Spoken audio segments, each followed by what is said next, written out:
Welcome back to For the Record. This week, there are no new candidates running for governor, but rather one announcing they are not entering the race. Wisconsin Democratic Attorney General Josh Kaul put rumors to rest Tuesday, saying he's not running for governor, but instead seeking a third term. Kaul is nearly 3/4 of the way through his second term. In 2018, he defeated incumbent Republican Brad Schimmel for the position and also held off a challenge from Republican Eric Toney in 2022. Kaul told me why he decided to run again for AG rather than seek the governor's office. I think there's a real opportunity right now for attorneys general to do a lot of important work. A lot of critical issues are being decided in the courts right now, and partly it was personal and thinking about being a dad and being involved in my kids' lives. So to me, having the opportunity to continue having an impact as AG is an incredible opportunity, and I'm looking forward to the campaign ahead. And Monday, the Wisconsin Department of Justice asked a judge to immediately pause an order to verify the citizenship of all Wisconsin voters before the next statewide election in February. Kaul argued this would require a massive overhaul of the state's voter registration system. It comes as President Trump's Department of Justice has sought voter records from 26 states. That includes Wisconsin. The judge temporarily blocked a section of the order, and a hearing is scheduled for the end of the month. Now we have the first poll to give us a snapshot of where voters stand more than a year out from the gubernatorial election. Platform Communications released the Badger Battleground poll surveying 500 likely voters. Now, so far, there are 8 candidates in the Democratic primary, but 38% of voters say they're undecided. And leading the poll is former Lieutenant Governor Mandela Barnes, taking 16%. Now, Barnes is not in the race, but told media that he is strongly considering a run. Now, next in the poll, we have Lieutenant Governor Sarah Rodriguez, then Milwaukee County Executive David Crowley, tied with Attorney General Josh Kaul, who is not running. Now, to a much less crowded Republican primary, it shows that 34% of Republicans are undecided. Congressman Tom Tiffany leading the poll with 30%, and Washington County Executive Josh Schoeman with 4%. Now, there are also a couple of names in this poll that have not announced a bid for governor. I spoke with political analyst Brandon Scholes about that earlier this week.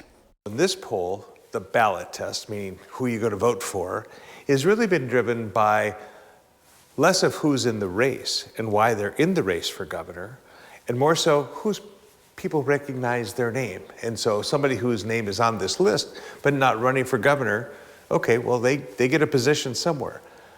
But what it tells you is that it's not really an accurate reflection of voter interest of who's running for the office. Now, this poll also looks at more than just the candidates. It takes the temperature on issues like the economy, health care, and crime. 95% of voters say they are concerned about the rise in political violence, and 79% say they are very concerned.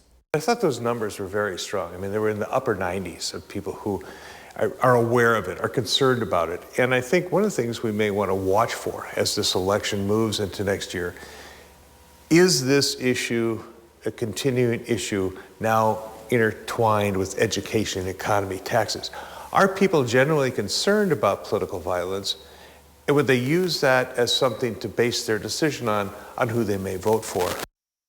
And a new report from the Wisconsin Policy Forum found that teacher turnover is on a downward trend. Let's look at this graph here. You can see turnover climbing up around the pandemic and peaking in 2023. Now it's starting to move back down.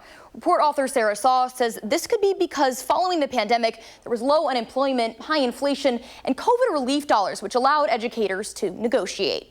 A discouraging, surprising thing is that our smallest school districts are the district type that seems to be experiencing the most turnover.